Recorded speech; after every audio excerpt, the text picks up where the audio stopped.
ఉన్నాయి. ఏది ఏమైనప్పటికీ ప్రభు యొక్క ఉన్నతమైనటువంటి కృపలో ఆయన యొక్క ప్రేమను బట్టి మనము ఈ యొక్క 2026 సంవత్సరంలో ఆయన ఎన్నో మేలు ఉపకారాలు మన జీవితంలో జరిగిస్తూ ఉన్నారు. అందుని బట్టి మనం అంతా ఒక్కసారి స్తోత్రాలు చెప్దాం. హల్లెలూయా. అందరూ సంతోషంగా ఉన్నారమ్మా? అందరూ సంతోషంగా ఉన్నారా? హల్లెలూయా. దేవుని యొక్క సన్నిధిలో మనము ప్రతి క్షణము కూడా సంతోషంగా ఉండాలని భక్తుడు పౌలు 2 సార్లు చెప్పాడు. ఆనందించండి, ఎల్లప్పుడూ ప్రభువునందు ఆనందించండి. మరలా చెప్పేది నువ్వు ప్రభువునందే ఆనందించండి. రెండోసారి మాత్రం ప్రభువునందే అన్నాడు. అంటే ప్రభువునందే మాత్రమే మనకి ఆనందము, సంతోషము. ప్రియులారా, ఈరోజు దేవుడు మనకి ఇచ్చినటువంటి ఈ అద్భుతమైనటువంటి సహవాసాన్ని బట్టి నేను ఎంతో ఆనందిస్తూ ఉన్నాను.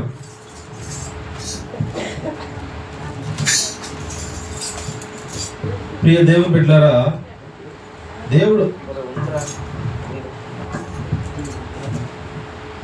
దేవుని యొక్క బిడ్డలుగా బిడ్డలతో మనకి ఎలా ఉంటుందంటే దేవుని స్తోత్రం. హల్లెలూయా. దేవుని సంగమా, ఎంత వేగంగా పెద్దవారు అవుతారా, వీళ్ళకి ఒక రకంగా చుక్కలు చూపించాలని ఉందండి. హల్లెలూయా. మామూలుగా ఉండాలండి, ఎందుకంటే పరిచర్య ఇంకా చాలా కొండలు అడవులు ఇంకా తీసుకెళ్తాం అన్నమాట. ఆమేన్. అయితే ఇక్కడ దేవుడు బాహ్యమైన అడవులు కొండల కంటే, చూడండి ఇక్కడ ఏమంటున్నాడు, చదువుకున్న 25వ కీర్తనలో, ప్రియ సంగమ 12వ వచనం, అడవి బీడులు సారము చిలకరించుచున్నవి, కొండలు ఆనందమును నడికట్టుగా ధరించుకొని ఉన్నవి. ఆమేన్. ఇది ఎంత విడ్డూరం కదండి. అడవి బీడులు సారమాట చిలకరించి ఉన్నదంట. ఎవరో చిలకరించలేదు అక్కడ, కానీ అడవి బీడులు అవి చిలకరించబడ్డాయి. పోనీ ఏదో ఒక రెమ్మ ఇలా ఆనుకొని ఉంది, అటు ఆనుకొని ఉంది, ఏదో విరబూసి అది బాగా చెదిరి ఉంది అనుకోండి, మంచు పడ్డది, ఎంతవరకు చిలకరించబడుతుంది? పెద్ద గాలి వస్తే అక్కడున్న కొంత స్థలం వరకు మాత్రమే అది కొంచెం చెదురుతుంది దేవుని బిడ్డలారా. కానీ ఇక్కడ దేవుడు చిలకరించబడ్డదంట అడవి బీడుల సారమంతా, కొండలంట ఆనందమును నడికట్టుగా ధరించుకొని ఉన్నాయటండి. ఆమేన్. కొండలు ఆనందంతో, అంటే ఇంతవరకు కొండ ఎలాంటిదంటే రాత్రిపూట ఎలా ఉంటదండి? చల్లగా ఉంటది కొండ ఎక్కితే. ఉదయం పూట అయితే చాలా వేడిగా ఉంటది. అంటే అప్పుడే శ్రమలు వచ్చినట్లుగా ఉంటది, అప్పుడే సుఖము సంతోషం వచ్చినట్లుగా ఉంటది మనిషి జీవితం కూడా. దేవుడు ఈ యొక్క అడవి బీడులు సారము, కొండలు ఆనందమును నడికట్టుగా ధరించుకొని ఉన్నవి అంటూ, దాని కిందకు వెళ్లే ముందు ఒక మాట చదువుదాం. ఆ 11వ చరణంలో, సంవత్సరమును నీ దయా కిరీటము ధరింపజేసి ఉన్నావు, నీ జాడల సారము వెదజల్లుచున్నవి. ఆమేన్. దేవుని సంగమ, జాడల సారం అనండి అందరూ. జాడల సారము.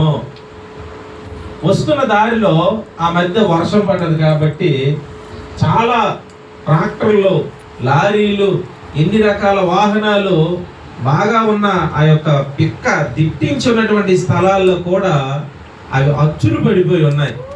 కానీ వెళ్ళి వస్తున్నప్పుడు ఈ మార్గంలో ఈ జాడలు ఉన్నాయంటే ఇన్ని రకాల వాహనాలు వెళ్ళాయని మనకు అర్థమవుతూ ఉంది. ఆమేన్. ప్రియులారా, అయితే కొన్ని ఆ యొక్క మార్గంలో పాత దినాలు అనేవారు, మానవుడు నడిస్తే పచ్చి గడ్డైనా సరే ఏమైపోయిందటండి, అది మాడిపోద్దండి అనేవారు. అంటే ఈ మార్గంలో చూడండి ఎలాంటి జాడలు ఉన్నాయో. కొన్ని బైకులు వెళ్ళేటప్పుడు అంతవరకు దారి ఉండేది కాదు, కానీ ఆ వాహనాలు వెళ్ళటం వల్ల ఇది అడవికి దారి, కొండకి ఇది దారి, అరణ్యానికి ఇది దారి, పర్వతాలకి ఇది దారి, ఇన్ని రకాల దారులు ఉన్నాయని ఆ జాడలను బట్టి దేవుని బిడ్డలారా అర్థమయ్యే ఉండేది. అయితే ఈరోజు ఇన్ని రకాల జాడలు ఉన్నప్పటికీ దేవుడు మనతో మాట్లాడుతున్న రాత్రి అంశం ఏంటంటే, నీ జాడలో ఎటువైపు. ఆమేన్. మన జాడలు భూమి మీద 70 సంవత్సరాలు, 80 సంవత్సరాలు, 100 సంవత్సరాలు ఈ జాడలు ఎటువైపు ఎక్కువ వెళ్తూ ఉన్నాయి అని లెక్కేస్తాడంట. ఇంత అద్భుతమైన ఈ జాడలను దేవుడు ప్రేమించి ఒక్కొక్క జాడకి ఒక్కొక్క సంవత్సరం ఏమిచ్చాడమ్మా? ఒక కిరీటం ఇచ్చాడు. ఆమేన్. ఈ కిరీటాలు చాలా ఉన్నాయి దేవుని బిడ్డలారా. చాలా అద్భుతమైన కిరీటాలు దేవుడు ఉంచాడు. కానీ ఈరోజు మనము కిరీటాల కోసం కాదు కానీ జాడల సారం కోసం ధ్యానిస్తూ ఉన్నాం. అంటే జాడలలో కూడా ఏముందట? సారము ఉందట. ఆమేన్. సార ప్యాకెట్ కాదండి, సారము అంటే దాని తాలూకా, జాడ తాలూకా విలువైనటువంటిది, జాడ తాలూకా ఆ యొక్క ఎత్తైనటువంటిది, జాడ తాలూకా ఆ యొక్క చెప్పుకునేటువంటి దాన్నే సారము అంటారు. ఈరోజు ఈ జాడల సారము ఎంత అద్భుతమైనటువంటిది దేవుని సంగమా. అయితే ఈ జాడలో చూడండి, మనకి సంవత్సరం అనేటువంటి దయా కిరీటం ఇచ్చే ఈ జాడను బట్టి మనం ముందుకు వెళ్తూ ఉన్నాం. కీర్తనల గ్రంథం 119:35 చరణం చదవండి ఒకసారి. 119 కీర్తన 35 చరణం. నీ ఆజ్ఞల జాడను చూచి నేను ఆనందించుచున్నాను, దాని యందు నన్ను నడువజేయుము. ఆమేన్. ఇక్కడ భక్తుడు అంటున్నాడు, నీ ఆజ్ఞల జాడ యందు నేను ఆనందించుచున్నాను. దేవుని బిడ్డలారా, నిజానికి ఆజ్ఞలు ఎంత కష్టమైనవి కదా. కొన్నిసార్లు ఈ ఆజ్ఞలు కష్టమైనవి ఎప్పుడు కూడా మనము అనకుందుముగాక. పాపము చేసేవాడంట ప్రార్థన చేయలేడంట, ప్రార్థన చేసేవాడు పాపం చేయలేడు. ఈరోజు ఈ ఆజ్ఞలు నేనైతే 2026 సంవత్సరం ఇంకా దేవుడికి చాలా ఇంకా దగ్గరగా వెళ్ళాలని దేవుడి సన్నిధిలో ఎక్కువగా కన్నీళ్లు కార్చడానికి దేవుడు మనకి ఇచ్చినదే కన్నీళ్లు కార్చే గొప్ప ధన్యత. దేవుడు పెట్టారా, చిన్న ప్రార్థన అయినా కన్నీరు కార్చాలి. ఎక్కడికి వెళ్ళేటప్పుడైనా ఏదో ఆ యొక్క పౌడరు లేకపోతే పాత దినాల్లో ఎన్ని రకాల స్నోలు అంట, ఫెయిర్ లవ్లీలు అంట, రకరకాలు దేవుడు పెట్టారా. అయితే ఈరోజు దేవుడు మనకి ఇచ్చినటువంటి ఆ యొక్క సౌందర్యము, ఆత్మ సంబంధమైనటువంటి శక్తి కన్నీళ్లతో మనం ఎప్పుడైతే కడుక్కుంటామో, కన్నీరు కార్చి ఆ కన్నీటిని మనము దేవుని సన్నిధిలో అలంకరించుకుంటామో, దేవుని బిడ్డలారా ఆయన ఆజ్ఞల యందు మనం ఆనందిస్తాము. ఆమేన్. ఎంత అద్భుతం తెలుసా? ఆజ్ఞల యందు ఆనందిస్తున్నాడంట. ఆ ఆజ్ఞల యందు ఉండాలని ఆయన ఆ జాడలని ఇష్టపడుతూ ఉన్నాడు. నువ్వు కుడివైపు వెళ్ళినా, ఎడం వైపు వెళ్ళినా, ముందు వెళ్ళినా, వెనక్కి వెళ్ళినా, పైకి చూసినా, కిందకి చూసినా మనకి ప్రతి క్షణము కూడా ఏం గుర్తు రావాలంటే ఆజ్ఞలే గుర్తు వచ్చును గాక. ఈరోజు ఆ ఆజ్ఞలు ఎంతవరకు మనము ఆ జాడలలో మనం ఇష్టపడుతూ ఉన్నాం దేవుని సంగమా. కొంతమంది అయితే ఎవరికి చెప్పకుండా కొన్ని దూర ప్రాంతాలు ప్రయాణం అయిపోయి, ఇక్కడ ఎవరు లేరు, ఇంకా నా ఇష్టమే, ఆహా ప్రశాంతంగా ఉంది, ఎక్కడ విడుదల చేస్తాను నా పాపము, ఎక్కడ విప్పుతానండి నా పాపపు కొండ, ఎక్కడ చూస్తానండి ఈ పాపాన్ని అని మనుషులందరికీ దూరంగా వెళ్ళిపోయినా పైనుంచి మాత్రం వెర్రివాడా అని అక్కడ ఆయన మాత్రము చూస్తూ ఉంటాడు. ఈరోజు ఆజ్ఞలు కలగజేసిన దేవుడు ఆ ఆజ్ఞల యొక్క మహిమ కలిగినటువంటి ఆ ఆజ్ఞల యందు మనము ఏ రీతిగా ఉన్నామని ఆశపడుతూ ఉన్నాం దేవుని సంగమా. అయితే ఈ ఆజ్ఞల జాడ, మొదటగా మనము మన జాడలో ఆజ్ఞలు అనగా సారాన్ని మనం వెదజల్లాలి. రెండవదిగా మన బ్రతుకు దినములో ఈ యొక్క ఆజ్ఞలు యందు మనం ఆనందించాలి. మొదటిది ఏంటమ్మా? సారాన్ని మనం వెదజల్లాలి, జాడను. రెండవదిగా ఆజ్ఞల జాడ యందే నువ్వు అనుక్షణము నిద్రలోనైనా సరే నీకు ఏ పాపము తలంపు వచ్చినా, కలలు వచ్చినా వెంటనే లేచిపోయి, కొంతమంది అయితే ఆహా ఓన్లే సరేలే అదైతే అక్కడ నేను ఆ యొక్క స్థలానికి వెళ్ళలేకపోయింది కానీ కలైనా వచ్చింది అనుకున్నట్లుగా ఆ కలలో కొంతమంది ఆ కలైనా సరే కలలో తృప్తి పొందుతూ దేవుని బిడ్డలారా, మేక 2వ అధ్యాయము 1వ వచనం అనుకుంటానండి. అక్కడ చూడండి, పడకల మీద పరుండే వారి కోసం మాట అంటాడు ప్రభు. ఎందుకు ఆ మాట జ్ఞాపకం చేశారు చూడండి. మేక 2:1 వచనం, పాత నిబంధన 1వ వచనం చూడండి. మంచముల మీద పరుండి మోసపు క్రియలు యోచించుచు దుష్కార్యములు చేయవారికి శ్రమ. చాలు. ఇక్కడ మంచాల మీద పరుండి చక్కగా దేవుని సన్నిధిలో, మంచము మంచిదే, మంచం మీద ప్రభువునే దావీదు అంటాడు, అయ్యా నేను మంచం మీద ఎప్పుడు వేకు అవుతుందా, ఎప్పుడు తెల్లారు అవుతుందా, నీ మందిరం వైపు నేను చేతులు చాపాలి, నీ సన్నిధి వైపు నా ఆత్మ ఎత్తాలి, నీ దేవాలయానికి నేను రావాలని ఎప్పుడు మంచం మీద తెల్లవారి కోసం ఎదురు చూసేవాడటండి. హల్లెలూయా. కానీ ఇక్కడ మాత్రం మీకాకు దేవుడు బయలుపరుస్తున్నాడు, మీకా రాయు, ఏంటి దేవుని బిడ్డలు మంచాల మీద దుష్కార్యాలను ధ్యానిస్తూ ఉన్నారు, మంచాల మీద పాపాన్ని ఆలోచిస్తూ ఉన్నారు, మంచాల మీద రకరకాల చీకటి కోణాల్లో అయ్యో ఎంత ఘోరమైన పరిస్థితిని భక్తుడు దేవుని పిల్లల కొరకు మాట్లాడుతూ ఉన్నాడు. ఈరోజు మనమైతే దేవుని బిడ్డలరా అలాంటి బ్యాచ్ కాదు, కానీ మనం మంచం మీద ఉన్న దేవుని సంగమా, నడుస్తూ ఉన్నా, కూర్చొని ఉన్నా, మోకాళ్ళ మీద ఉన్నా, ఒంటరిగా ఉన్నా, 100 మందిలో ఉన్నా, 1,000,000 మందిలో ఉన్నా, ఎక్కడ ఉన్నా ప్రభు చాడలయందే ఆనందించుదుము గాక, ప్రభు ఆజ్ఞలయందే ఆనందించుదుము గాక. రోజు దేవుడు మనకి ఇచ్చిన ఈ గొప్ప ధన్యత, ఈ యొక్క అద్భుతమైనటువంటి కృప. దేవుని బిడ్డలారా చూడండి, మరొక మాట చూద్దాం. మరొక మాట సామెతలు 30వ అధ్యాయము,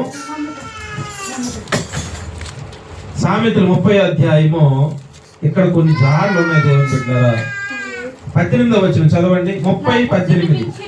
అయ్యా చూడండి, నా బుద్ధికి మించినవి 3 కలవు, నేను గ్రహింపలేనివి 4 కలవు, అవేవనగా చూడండి, మొదటగా అంతరిక్షమున పక్షిరాజు జాడ. ఆగండి, పక్షిరాజు జాడ ఎవరికైనా తెలుసండి? పక్షి రాజు అంట, మామూలు పక్షి కాదు, పక్షికే రాజు, పక్షిరాజు, ఈగల్. ఈ పక్షిరాజు ఎటు ఎగురుతుందో దాన్ని ఎవరు చూడగలరు, దాన్ని ఎవరు కనిపెట్టగలరు, దాని జాడ అసలు మనకు తెలుస్తుందా? తూర్పు, పడమర, ఉత్తర, దక్షిణ ఏ దిక్కుకి వెళ్తుందో ఆ జాడే మనకు తెలియదు దేవుని బిడ్డలారా. అంటే ఇక్కడ పక్షిరాజు ఎవరో తెలుసా? యెహోవా కొరకు ఎదురు చూచి వారు నూతన బలం పొందుదురు, వారు పక్షిరాజు యవ్వనము వలె వారి యవ్వనం అవుతారు. ఆమేన్. అంటే ఏ మూలలో ప్రార్థన చేస్తాడో తెలియదు, ఏ మంచం కిందకి వెళ్ళిపోతాడో తెలియదు, ఎక్కడ ఏ సన్నిధిలో ప్రార్థన చేస్తాడు, పేదరి గారిలో మేడ ఎక్కిపోతున్నాడో, మిత్తె ఎక్కిపోతున్నాడో, ఎటువైపు వెళ్ళిపోతున్నాడో ఎవరికి అర్థం కాదు. అవసరమైతే యోనా గారు లాగా దేవుని బిడ్డ చేప కడుపులో కూడా ప్రార్థన చేసే పరిస్థితి. హల్లెలూయా. అంటే పక్షిరాజు, ఈరోజు మనము పక్షిరాజులుగా ఎవరికి కనిపించని జాడలుగా ఉందుగాక. అంటే ఎందుకంటే ఎవరు కనిపించకూడదు అన్నానంటే దేవుడికే మనం కనిపించాలి. ఆమేన్. అంటే అందరు కనిపించామనుకోండి, అమ్మా ఇక్కడికి వెళ్దాం రండి, బాబా అటు వెళ్దాం రండి అని చెప్తారనమాట. కాబట్టి పక్షిరాజు జాడ అది ఎవరు కూడా కనుగోలేరు. రెండవ దేవుని బిడ్డలు అక్కడ అంటాడు, బండ మీద సర్పము జాడ. చాలు, ఈ బండ మీద సర్పం ఆటండి. బండ దేనికి గుర్తుగా ఉంది? సంఘానికి గుర్తుగా ఉంది, క్రీస్తు యొక్క సన్నిధికి గుర్తుగా ఉంది. అయితే ఈ బండ మీదేమో సర్పము కూడా ఉన్నది. అంటే ఎన్ని బండ మీదకి ఎన్ని సర్పాలు వచ్చినా అవి ఉండగలవా? అవి ఉండలేవు. అక్కడ పోయి నివాసం ఈ రాత్రి ఉందాం, సాయంత్రం ఉందాం అని ఉంటే దానికి ఏమాత్రం కూడా క్షేమం లేదు దేవుని బిడ్డలారా. ఈ బండ మీద ఉన్నటువంటి సర్పము జాడ అది ఎక్కాలనే ఉండాలని అనుకున్నప్పటికీ దాని పరిస్థితి అయోమయమో, దానికి అంతు లేదు, దిక్కు లేదు, అది ఎటు వెళ్ళిపోద్దు. తర్వాత నడి సముద్రమున వాడ నడుచు జాడ. హల్లెలూయా. నడి సముద్రమున వాడ నడుచు జాడటండి. ఈరోజు సముద్రం మెట్లు చక్కగా రాముని లక్ష్మణ్ బీచ్ దగ్గర ఫోటో తీసుకున్నారు చూడండి. దేవుని బిడ్డలారా, ఆ కెరటాలు అవన్నీ చూసినప్పుడు ఆ యొక్క సంతోషమే వేరు. మనసు ఎంత ప్రశాంతంగా అయిపోద్దో, ఫోటో చూస్తేనే ఎంత ఆనందంగా ఉంది. అక్కడ బీచ్ ఉన్నట్టే, అక్కడ కెరటాలు ఉన్నట్లుగా దేవుని సంగమా ఆ యొక్క ప్రకృతి చాలా ఉత్సాహంగా ఉంటది. ఎంత దుఃఖంతో వెళ్ళినా, ఎంత బాధలో వెళ్ళినా సముద్రం చూడగానే ఏమైపోతున్నానా, చాలా చాలా నిజంగా 3 సంవత్సరాలు సముద్రం దగ్గర పరిచయం చేశాం కాబట్టి అది ఒక పిల్ల కాలువ చూసినట్లుగా, చెరువు దగ్గరికి వెళ్ళినట్లుగా ఆ ప్రతి పరిస్థితుల్లో మత్స్యకారులు అయ్యా రండి ప్రార్థన చేయండి అని ప్రతిరోజు ఉదయం 4కో 3కో అది ఇష్టమే, ఇంకా ఎప్పుడు పిలిచినా వెళ్ళడమే.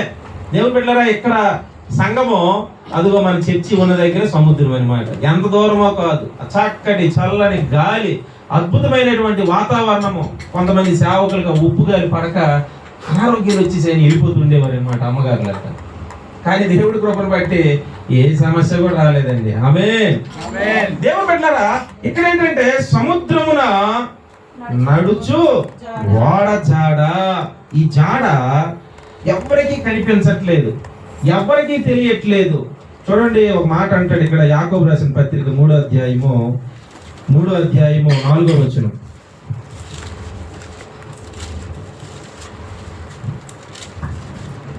ఓడలను కూడా చూడుడి, అవి ఎంతో గొప్పవై పెనుగాలికి కొట్టుకొని పోబడినను ఓడ నడుపువాని ఉద్దేశము చొప్పున మిక్కిలి చిన్నదగు చుక్కాని చేత త్రిప్పబడును. చూడండి దేవుని బిడ్డలారా, ఎంత అద్భుతమైన మాట. ఓడలను కూడా చూడుడి, అవి ఎంతో గొప్పవై పెనుగాలికి కొట్టుకొని పోబడినను. దేంతో కొట్టుకుంటున్నాయటమ్మా అవి? పెనుగాలి అంట. వాడ అంటే ఈ రోజు మీరు అనుకోవచ్చు, వాడ అంటే సముద్రము. ఇప్పుడు ఆ ఫోటోలో ఉన్నటువంటి ఆ సముద్రం పై ఉన్న వాడ కాదు, ఇదే వాడ లోకంలో సంచరిస్తున్న వాడా. ఆమేన్. భూమి మీద నడుస్తున్న వాడా. ఆమేన్. పారు నువ్వే, ఆ వాడ మనమే. ఈ వాడ అమ్మా, ఈ వాడ దేని మీద నడుస్తుందంట? ఈ వాడ దేనికి కొట్టబడుతుందమ్మా? పెనుగాలికి కొట్టబడుతూ ఉంది. కుమారుడు రాము, లక్ష్మమ్మ, ఎన్ని రకాల పెనుగాలులు వచ్చినా మీరు భయపడకుందురు గాక. ఎన్ని రకాల శోధనలు, ఎన్ని రకాల ఇబ్బందులు, అద్భుతమైన దాంపత్య జీవితంలో ఇది లేదు అది లేదు అనేటువంటి పెనుగాలులు.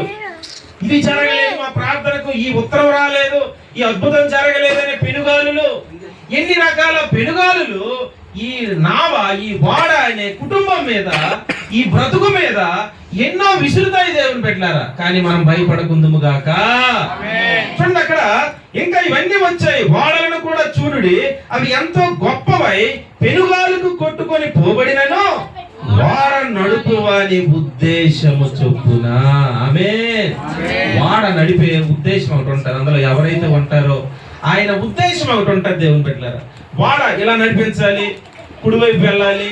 అక్కడ ఈ వాడ నడిపించే డ్రైవర్స్ కూడా చాలా అద్భుతంగా నడిపిస్తారు దేవుని బిడ్డ. అంటే అది వచ్చే గాలిని బట్టి వచ్చే ఆ యొక్క లోపల ఒక చొక్కాని ఉంటది.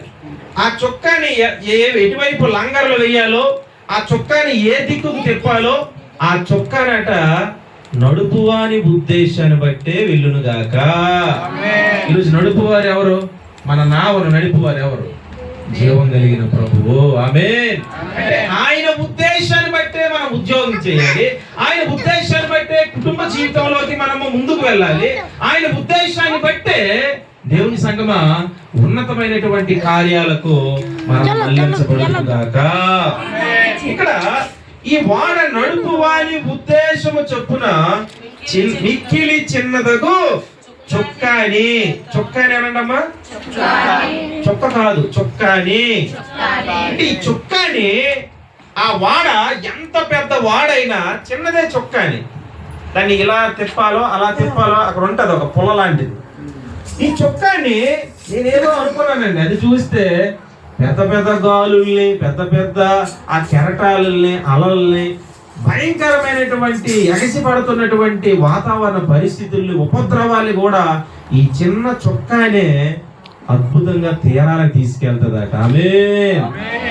అయితే ఇక్కడ చొక్కాని అన్నాడు కదా దేవుడి సంగమా. నోవాహు గారు బోట్లో అసలు సైకిల్కైనా హ్యాండ్లు ఉంటుంది, బైక్ అయినా ఏమంటారు హ్యాండ్లు అంటారు. ఏ వాహనాలైనా, ఆటో అయినా, దేనికైనా దానికి హ్యాండ్లు అంటారు. 4 వీలర్స్ కి అయితే స్టీరింగ్ అంటారు, ట్రైన్కి అయితే దానికి కూడా స్టీరింగ్ ఉంది, విమానంకి అయితే సిగ్నల్స్ని బట్టి దేవుని పెట్టారు అద్భుతంగా వెళ్తుంది. కానీ ఈ బోట్లు అన్ని తయారు చేయమన్నాడు, కానీ సిగ్నల్ లేవు, హ్యాండిల్ లేవు, చొక్కాని లేదు, స్టీరింగ్ లేదు. చప్పటి సోదరులు చెల్లించండి హల్లెలూయా. నోవాహు యొక్క పడవ ఏ స్టీరింగ్ లేదు, ఏ కంప్యూటర్ విమానాలు లేవు, ఎవరు కూడా అందులో ఇలా నడిపించండి అలా నడిపించండి అమ్మో అలా ఉంది అలా ఉందని ఎవరు అనట్లేదు. ఎందుకంటే ఆ బోట్లో ఎవరున్నారు? నడుపువాని ఉద్దేశం ఉంది. ఆమేన్. ఈరోజు నడుపువాని ఉద్దేశము ఈ రాత్రి ఎంతమంది వచ్చారో అందరి బోట్లలో అనగా జీవితంలో పని చేయును గాక. ప్రియ సంగమా, వాడ సముద్రం మీద నడుచు జాడ అంటున్నాడు. ఈ జీవితం అనే బోట్లో, ఈ జీవితం అనే పడవలో ప్రభు మనతో ఉండగా ఇంక ఈ జాడ ఎవరికి కూడా కనబడదు. సంతోషంగా ఉత్సాహంగా ఈ బోటు ఎగసిపడుతుంటది. నీరేమో వస్తూ ఉన్నా ఎన్ని రకాల ఉపద్రవాలు వచ్చినా చిల్లంత కన్నం కూడా పడట్లేదు. అదే టైటానిక్ పడవైతే ఈ బోట్ ఇంకెవ్వరు కోల్చలేరని గర్వపడ్డారు. ఎన్నో దానికి కామెంటరీలు ఇచ్చారు. దీన్ని ప్రపంచంలో ఏది ఢీకొనేది మరొకటి లేదు అన్నారో లేదో మొదటి ప్రయాణానికి బోల్తా వచ్చేసింది. హల్లెలూయా. దేవుని సంగమా, ఇంకా దానికి మించిన పెద్ద పెద్ద షిప్లు వచ్చాయి, ఎన్నో బోట్లు వచ్చాయి. రకరకాల ఉపద్రవాలకి అవి బ్రేక్ అయిపోయి అవి దేవుని బిడ్డలారా బిడిసిపడుతూ ఉన్నాయి. కానీ నోవాహు యొక్క బోటు నిజంగా అది ప్రభువే, సర్వోన్నతుడైన దేవుడే దాన్ని జాడలను ఆయన ఉన్నతముగా ప్రపంచానికి కనిపించినట్లుగా తీసుకెళ్ళాడు. హల్లెలూయా. చూడండి, మరొక బోర్డు కోసం చూపిస్తాను మీకు. మార్కు సువార్త 4వ అధ్యాయము 35 చదవండి అమ్మా. మార్కు సువార్త 4వ అధ్యాయము 35వ వచనం. ఆ దినమే సాయంకాలం అయినప్పుడు ఆయన అద్దరికి పోవుదుమని వారితో చెప్పగా వారు జనులను పంపివేసి ఆయనను ఉన్నపాటున చిన్న దోణిలో తీసుకుని పోయి ఆయన వెంబడి మరికొన్ని దోణిలు వచ్చెను. అప్పుడు పెద్ద తుఫాను రేగి ఆయన ఉన్న దోణి మీద అలలు కొట్టినందున దోణి నిండిపోయిన ఆయన దోణి అమరమున తలగాడ మీద తలవాల్చుకొని నిద్రించుచుండెను. వారాయనను లేపి బాధపడా మేము నశించిపోవచ్చున్నాము, నీకు చింత లేదా అని ఆయనతో అనిరి. హల్లెలూయా. యేసయ్యేమో పడవలో, చిన్న పడవ మరలా అక్కడ ఏం రాశాడు? చిన్న నావ, చిన్న పడవ, చిన్న దోణిలో. దోణి అంటే చాలా చిన్నవండి. అవి చూస్తే నిజంగా ఈ చిన్నపిల్లలు ఇంకా బాబు ఏంటిది, మేము సముద్రంకి వెళ్ళి లేవండి అన్నట్లుగా వీళ్ళేమి ఇంకా వదలరు, అంత చక్కగా ఆడుకోవచ్చు అక్కడ. నిజంగా చిన్న చిన్న బోట్లు అండి. అంటే కర్రలతో తీసుకొని వెళ్ళే బోట్లు ఉన్నాయి, ఇంజిన్తో వెళ్ళే బోట్లు కూడా ఉన్నాయి. మరికొన్ని ఆ మంగళూరు, చెన్నై ఉంటాయి కదా, దానికి డీజిలే 12 లక్షలు 15 లక్షలు డీజిల్ కొడతారంట. వెళ్ళిపోయి 15 రోజులు 10 రోజులు 60 లక్షలు 70 లక్షలు సరుకుతో వస్తారనమాట. హల్లెలూయా. కోనాం చేపలు, ఈ కోనాము చాలా అద్భుతమైనటువంటివండి. అది కేజీ దగ్గర 1000 రూపాయలు 1500 ఉన్న పరిస్థితిని బట్టి కేజీ 1500 2000 దగ్గర కూడా వెళ్ళేవి. అంటే చూడండి, అంత విలువైనటువంటివి ఇంకా చాలా ఉన్నాయి. అయితే ఇక్కడ ప్రభువు ఏమో చిన్న దోణిలో ఆయన తీసుకొని వెళ్తుంటే ఆయన వెంబడి, అక్కడ ఉంది కదా చూడండి, ఆయన వెంబడి, చెప్పండి అందరూ, ఆయన వెంబడి మరికొన్ని దోణిలు వచ్చెను. నేను ధ్యానిస్తున్నప్పుడు ప్రభు ఉన్న దోణి మీదకే ఇది కేకలేసేస్తున్నారు. ప్రభు ఉన్న దోణిలోనే అల్లు కొల్లు అయిపోతున్నారు. ప్రభు బాధపడా, మేము నశించిపోతున్నాం, నీకు చింత లేదా, నీకు బాబోయ్ లేవండి ప్రభు. ఇంకెన్ని రకాల కేకలు వేశారు, ఎన్ని రకాల అరుపులు వేశారు, ఎన్ని రకాల ఆందోళన అయిపోతూ ఉన్నారు. మరికొన్ని చిన్న దోణులు వెనక్కే వస్తున్నాయి. మరి వారి పరిస్థితి ఏంటి? దేవుని బిడ్డలారా, ప్రభు ఉన్నటువంటి బోటు అది అందరికి క్షేమంగా చేరును గాక. ప్రభు లేకపోతే నాన్న, ఆ పడవలో ప్రభువు లేకపోతే ఏంటి పరిస్థితి? అది క్షేమంగా అందరికి వెళ్తుందా? వీళ్ళు చాలా బోట్లు ఫాలో అవుతూ ఉన్నాయి. అంటే అద్భుతాలు కావాలి, ఆశ్చర్యకార్యాలు కావాలి, ప్రభు దగ్గరికి వెళ్తే చేపలు ఇస్తాడు, రొట్టెలు ఇస్తాడు అనుకోని బోట్లు ఎక్కిపోతున్నారు చాలా మంది. చాలా బోట్లు కదా ఉన్నాయి, మాకు బోట్లు ఉన్నాయని అయితే వచ్చేస్తున్నారు. కానీ వారు అందరికి చేరలేదు. దేవుని బిడ్డ ఒక్క బోటే, ప్రభు ఉన్న బోటే వారు క్షేమంగా చేరిరే. ఆమేన్. ఈ రాత్రి 800 కోట్లకు పైగా ఉన్న ప్రజలు 250 దేశాలకు పైగా ఉన్నటువంటి భూలోకము. అయినప్పటికీ ఎంతమంది బ్రతుకు అనేటువంటి పడవలో, బ్రతుకు అనేటువంటి జీవితంలో, బ్రతుకు అనేటువంటి షిప్పులో, బ్రతుకు అనేటువంటి నావలో యేసయ్య ఉన్నారు. చాలా నావలు ఉన్నాయి లోకంలో, కానీ ఏది కూడా అద్దరికి చేరలేదు. ఎందుకంటే భయంకరమైన వాతావరణం అక్కడ ప్రభువు గద్దించేసరికి అవన్నీ ఏమయ్యావనా? నిమ్మలమైపోయాయి. ఆమేన్. ఈరోజు ప్రభువు నీ బోట్లో ఉన్నాడు, ప్రభువు నీ ఇంట్లో ఉన్నాడు, ప్రభువు నీ హృదయంలో ఉన్నాడు. ఎన్ని రకాల ఉప్పెన్లు రాని, ఎన్ని రకాల శ్రమలు రాని, ఎన్ని రకాల బాధలు రాని, ఎన్ని రకాల ఆలస్యాలు కానీ అవన్నీ నీకు దీవెనగా మారిపోవును గాక. ఎందుకంటే ఆయన ఒక్కసారి గద్దిస్తే చాలు, అవన్నీ సైలెంట్. ఇంతవరకు ఏవేవి నీకు అమ్మో నాయనో బాబాయ్ అంటూ ఉన్నావో అవన్నీ కూడా మరలా నీవు చూడడానికి కనిపించవు దేవుని బిడ్డ. ఇక్కడ బండ మీద నడి సముద్రమున వాడ నడుచు జాడా అని అంటున్నాడు. ఈరోజు ఈ లోకం అనే సముద్రములో నీ పడవ మిక్కిలి చిన్నదగు చుక్కానిగా తిప్పే దేవుడు నడిపిస్తూ ఉన్నాడా? ప్రభువు నడిపిస్తేనే నీకు అద్భుతం జరుగుతుంది. ఆమేన్. ప్రియులారా, ఇంకా ఇక్కడ మనకు మరొక ఏంటంటే కన్యకతో పురుషుని జాడ. పెళ్ళి అయినప్పుడు చూడండి అసలు కనిపించరు భార్య భర్తలు, భోజనాలే భోజనాలు. ఎన్ని ఊర్లు నుంచి పిలుచుకుంటారు కదా దేవుడి సంగమా. రాము లక్ష్మి ఎన్ని గ్రామాలు వెళ్ళారో మరి. పెళ్ళి అయినప్పుడు బాబు రండి మా ఇంటికి రండి భోజనాలకి, రెండు అయినా ఇంకొక ఊరు ఎన్ని ఊర్లో దేవుడి సంగమా. అంటే కన్యకతో పురుషుని జాడ. ఈరోజు సంఘమే కన్య, ప్రభువే పురుషుడు. ఆమేన్. ఈ ప్రపంచంలో శక పురుషుడు అంటే మన ప్రభు ఒక్కడే. జీవం కలిగిన దేవుని బిడ్డలారా, ఆయనకు మాత్రమే మనమంతా వధువు కన్యకతో సంఘముతో పోల్చబడుతూ ఉన్నాం. ఆయన మాత్రమే శ్రీమంతుడు, ఆయనకే మనతో అద్భుతమైనటువంటి సదాకాలం ఉండేటువంటి కుటుంబముగా చేయబడుతూ ఉన్నది. కాబట్టి ఈ సంఘం ఎటేళ్తుందో ఎవరికి తెలియదు. ఏ దేవతను చూద్దామని కనబడం, మనం ఎక్కడ వెతుకుతామన్నా ఎవరికి మనం అంతు చెక్కం. దేవుని బిడ్డలారా, కన్యకతో పురుషుని జాడ. కాబట్టి మనము ఆయన యొక్క అద్భుతమైనటువంటి జాడ కొరకు ఇక్కడ ఎదురు చూడాలని సామెతల్లో జ్ఞాని తెలియపరుస్తూ ఉన్నాడు. ఈ రాత్రి దేవుని బిడ్డలారా మరో అద్భుతమైన మాట. మొత్తం ఎన్ని జాడలు చెప్పాను మీకు చెప్పండి? 4 జాడలు. జాడల సారము మనం కలిగి ఉండాలి, ఆజ్ఞల జాడలు కలిగి ఉండాలి. తర్వాత చెప్పబడి వెళ్ళి పక్షిరాజు జాడ, బండ మీద సర్పము జాడ, నడి సముద్రమున నడిచే వాడ జాడ, కన్యకతో పురుషుని జాడ. మొత్తం ఎన్నినా? 6 జాడ. వీటన్నిటికంటే అద్భుతమైన జాడ ఏంటో తెలుసా? అద్భుతమైన జాడ మనకి పరమగీతంలో కనిపిస్తుంది. చూడండి,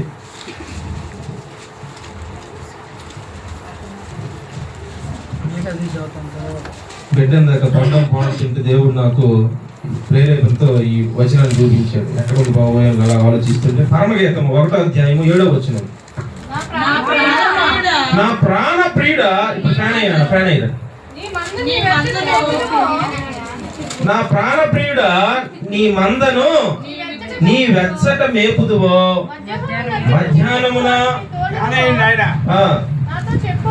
నాతో చెప్పుము, ముసుగు వేసుకుని దానవై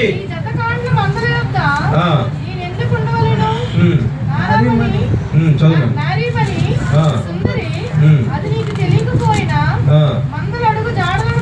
చూడండి దేవుని బిడ్డలారా, మందల అడుగుల జాడమును బట్టి నీవు పొమ్ము, మంద కాపరుల గుడారముల యొద్ద నీ మేక పిల్లలను మేపుము.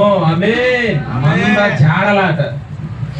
ప్రియ ప్రాణేశ్వరి, ప్రియురాలో, బండ సందులో దాక్కున్న శూల మధ్య ఈ రాత్రి నీవు ఎక్కడున్నా, ఎక్కడ కూర్చున్నా, ఎక్కడ వింటున్నా, లేవలేని పరిస్థితిలో ఉన్నా మంద వెళ్ళే అడుగుల జాడ కావాలట.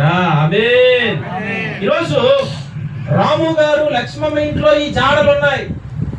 సంఘము చాలా తక్కువ మందే వచ్చారు, ఇంట్లో దగ్గర ఉండిపోయారు చాలా మంది. అంటే జాడలు మంద అడుగుల జాడ. ఈరోజు ఇదిగో సంఘం అంతా అక్కడికి వెళ్తే అక్కడికే మనం వెళుదుము గాక. సంఘం సంఘము శ్రమల్లోకి వెళ్తే శ్రమల్లోకి వెళుదుము గాక. సంఘము ఉపవాసం ఉంటే ఉపవాసంలోకి వెళుదుము గాక. సంఘము మరణించడానికి పరిస్థితులు వస్తే ప్రభు నిమిత్తం మనము మరణమును కూడా జయించుదుము గాక. రోజు మంద అడుగు జాడలను బట్టి నీవు ఎందుకు ఎక్కడ ఉన్నావు? శూలమతి అదిగో మంద వెళ్ళిపోతూ ఉంది. ఆ మంద ఎక్కడ వెళ్తూ ఉందో ఆ మందతో వెళ్ళిపో. రోజు మంద ఒక దగ్గరికి వెళ్తే కొంతమంది ఆల్రెడీ ప్రార్థన వెళ్ళమ్మా, సరే సరే ఈరోజు సువార్త బాగా చేసుకుని వచ్చేయండి, సరే సరే అంటే జాడలు అవసరం లేదు, జాడలు లెక్క లేదు, జాడలు కనీసం గౌరవం లేదు. ఈరోజు ఆ మందేం అలా ప్రభు పిలిచేసరికి ఒక్కసారి వెళ్ళిపోతాయి. ఇంకా నువ్వు వస్తారులే మంద వస్తుందిలే ఇంకా చూస్తాం అనేసరికి ఇంకెక్కడికి వెళ్ళిపోయారు వాళ్ళు? మహిమ కలిగిన రాజ్యంలోకి వెళ్ళిపోతారు. హల్లెలూయా. ఈరోజు మంద జాడలను నీవు కనిపెట్టమని అన్నాడు దేవుని బిడ్డలారా. కాబట్టి అక్కడ ఇంకేమంటున్నాడు మరొక మాట, నా ప్రియురాలా. 7వ వచనం చదువు ఒకసారి. నా ప్రాణప్రియుడా, నీ మందను నీ వెచ్చట మేపుదువో, మధ్యాహ్నమున నీ వెచ్చట నీడకు వాటిని తోలుదువో నాతో చెప్పుమో. చాలు అన్నాను. ఇక్కడ చూడు, మధ్యాహ్నము తర్వాత నీడ అని 2 మాట్లాడాడు. మంద బాగా తీసుకెళ్తున్నప్పుడు మధ్యాహ్నము చాలా వేడిగా ఉంటుంది. ఎంత వేడంటే మొన్న చింతాడ ఆ చివర చెరువు, రాముడి చెరువు అంటారు, ఆశ్రమ గారిని 2 పిల్లలు తీసుకొని వెళ్ళి, అంటే చెరువు దేవాలు అవుతున్నప్పుడు కొన్నిసార్లు పిల్లలు అక్కడ ఉంచుతున్నాం, ఎక్కడ కూడా ఉంచుతున్నాం. అక్కడ వెళ్ళేటప్పుడు ఈ ఇంట్లో ప్రార్థన ఎవరో ఒకరు వస్తూనే ఉంటారు, రావట్లేదని కొంచెం ఆ ఊరి చివర చర్చి దగ్గరికి అక్కడికి వెళ్తే ఆ రోడ్డు మీద చిన్న పాకేసి ఉంది. ఒక ఎలక, దేవుని బిడ్డలారా, ఎలుక ఎలాగుంటే మంచి 1 గంట సమయంలో మాకే అసలు ఎండ చాలా గుండెకు తగులుతుంది, అంత భయంకరమైన ఎండ. ఎలుక ఆ కొబ్బరి చెట్టు సందులో నుంచి పొగలో నుంచి బయటకు వచ్చేసింది తట్టుకోలేక. మరి ఆ వేడికో దేనికో ఎండ ఆ రోడ్డు మీద కిటకిటకటి సరిపోయిందండి. అంటే ఈరోజు ఎండ ఎంత తీవ్రంగా ఉన్న శ్రమలు అన్నమాట. ఎండ కష్టానికి గుర్తుగా ఉంది. ఎండ విలవిలలాడిపోతున్నటువంటి భయంకరమైన వేదనకు గుర్తుగా ఉంది. కానీ ప్రభువు ఏమంటున్నాడంటే ఆ యొక్క ఎండ నుండి ఎక్కడ తీసుకెళ్తున్నాడు? నీడకు వాటిని తోలుదువో అని అంటున్నాడు. ఆమేన్. నీకు శ్రమలు అలా ఉండిపోవు దేవుని బిడ్డలారా, కష్టాలు నీకు అలా ఉండిపోవు. నీకు వచ్చినటువంటి ఆ రోగం అలా ఉండిపోదు, నీకు వచ్చినటువంటి ఉపద్రవం అలా ఉండిపోదు. అది నీకు కొంతవరకే. ఆ యొక్క ముడి కొంతవరకే, ఆ యొక్క మలుపు కొంతవరకే. ఉద్యోగం లేదని బాధపడొద్దు, వివాహం లేదని బాధపడొద్దు, బిడ్డలు లేదని బాధపడొద్దు. ఏంటి ఈ సమస్య పోవట్లేదు, అప్పుల బాధలు పోవట్లేదు, ఇల్లు కట్టుకోలేదు, మా బిడ్డలు ఏంటి అని ఎన్నో రకాలైనటువంటి ఎండలు, అవన్నీ దేవుడు నీకు ఉన్నతమైన నీడలోకి నడిపించును గాక. మరలా ఈ జాడలు, మంద ఎటు వెళ్తూ ఉందో, మంద ఎటు సాగిపోతూ ఉందో, నువ్వు 7వదిగా మందనే నువ్వు అనుసరిస్తే నీ జాడలను బట్టి దేవుడు ఉన్నతముగా నీలోనే, నీ పడవలోనే, నీ బ్రతుకుల్లోనే ఉంటాడు. అట్టి కృప దేవుడు మనకును సంఘానికి కూడికి ఏర్పాటు చేసిన కుమారుడు రాము లక్ష్మమ్మకును ఆయన యొక్క జాడగా సారముగా ప్రభు మనల్ని ముద్ర వేసి నడిపించిన గాక. ప్రార్థన చేద్దాం. కళ్ళు మూసుకొని దేవుని బిడ్డలారా, సిలువలో ప్రాణం పెట్టింది, సిలువలో రక్తం కార్చింది. నీవు ఈ లోకంలో ఉన్నటువంటి జాడలుగా ఉండకూడదు.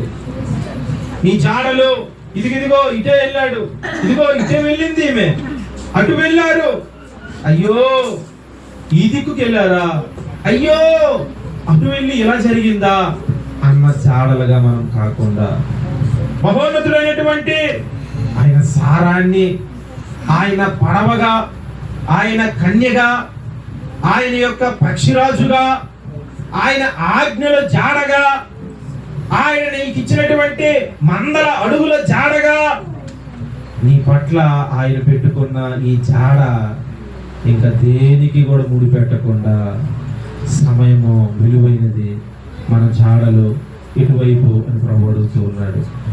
నీలోనే చాలా వెనక్కి పడవలు వస్తూ ఉన్నాయి, ఎన్నో నావలు వస్తూ ఉన్నాయి, కానీ ఆ ప్రమాదమైన ఉపద్రవానికి, అవి ఒడ్డుకు రాలేకపోయాయి. ఎన్ని మునిగిపోయాయో తెలియదు, ఎన్ని గల్లంతైపోయాయో తెలియదు. నేడు రిపోర్ట్లు చూస్తే ప్రమాదాల్లో ఎన్నో పెద్ద పెద్ద బోట్లే మునిగిపోతూ ఉన్నాయి. ప్రభు ఉన్న బోటు మీదకే ఉప్పెన వచ్చింది, ప్రభు ఉన్న బోటు మీదకే అలలు వచ్చాయి, గాలి కొడుతూ ఉంది. కానీ కానీ ప్రభు గద్దించిన వెంటనే అవన్నీ నిమ్మలమయ్యాయి. ఆయన గద్దింపు కొరకు ఎదురు చూడు, నువ్వు తొందర అవ్వద్దు. ఆయన గద్దిస్తాడు. నీకు వ్యతిరేకంగా ఏది లెగుస్తూ ఉందో ఆయన చేతికి అప్పగించు. నిన్ను ఉన్నతమైనటువంటి తల ఎత్తుకుని బిడ్డగా ఆయన నీ చింతలు తీయటానికే వచ్చాడు. కానీ వీరు నీకు చింత లేదా అంటూ ఉన్నారు. అయ్యో, 180,000 మంది ఆ నినేవిలో ఉంటే దేవుడు యోహానా అంటూ ఉన్నాడు, చింత లేదా? ప్రభువు తిరిగి ప్రశ్నిస్తూ ఉన్నాడు, నాకు చింత లేదా? ఆయనకి చింత ఉన్నది నీ నిమిత్తము, నీకు మేలు చేయాలని, నీకు సహాయం చేయాలని, నీకు క్షేమం ఇవ్వాలని, నీకు తగిన కాలములో ఏదివ్వాలో పుట్టించిన దేవుడికి సమస్తము తెలుసు. ప్రేమ కలిగిన మా తండ్రి, మా యొక్క పరిస్థితులన్నీ, మా యొక్క లోకంలో ఉన్న స్థితులను చూసి మా ప్రభువా మేము కేకలు వేసామేమో, మేము అరిచామేమో, మేము నిక్కటమైన భ్యాండ్రముతో మీ సన్నిధిలో కన్నీరు కారుస్తూ ఉన్నామేమో, ఇంకెందుకులే ప్రభువా మర్చిపోయావు నన్ను అని అంటూ ఉన్నావేమో. అయ్యో, నిన్ను సృజించిన దేవుడు నిన్ను విడువడు, ఎడబాయడని, నీ దుఃఖ దినములు సమాప్తం చేసే కరుణ హస్తము కలిగిన నాథుడు నీ బోట్లో ఉన్నాడని, ఎన్ని బోట్లు పిలుస్తున్నా, ఎన్ని రకాల పెద్ద పెద్ద అలంకరణ కలిగిన నావలు ఆయన దగ్గరికి వచ్చినా ఆ చిన్న పడవైన అందులోనే ఇష్టపడ్డాడు, అందులోనే ప్రయాణం చేస్తున్నాడు. నీది చిన్న ఇల్లైనా, చిన్న హృదయమైనా, నేను ఎవరు అర్థం చేసుకోకపోయినా నీలోనే ఉంటాడు, నీతోనే ఉంటాడు. నువ్వే కావాలి ఆయనకి. ఆయన చాడగా, ఆయన పాత్రగా. ప్రేమ కలిగిన మా తండ్రి పరిశుద్ధుడా, చేరువచ్చిన సంఘాన్ని మీ కృపతో నింపండి. ప్రియ కుమార్తె లక్ష్మిని బట్టి, రామును బట్టి మా ప్రభువ, వారి ఇరువురికి ఇచ్చినటువంటి నాయన తల్లిదండ్రులను బట్టి, సోదరి సహోదరులను బట్టి నా ప్రభువ, మీరు ప్రేమించిన ఈ విస్తారమైనటువంటి కుటుంబ సభ్యులను బట్టి మీకు వందనాలు.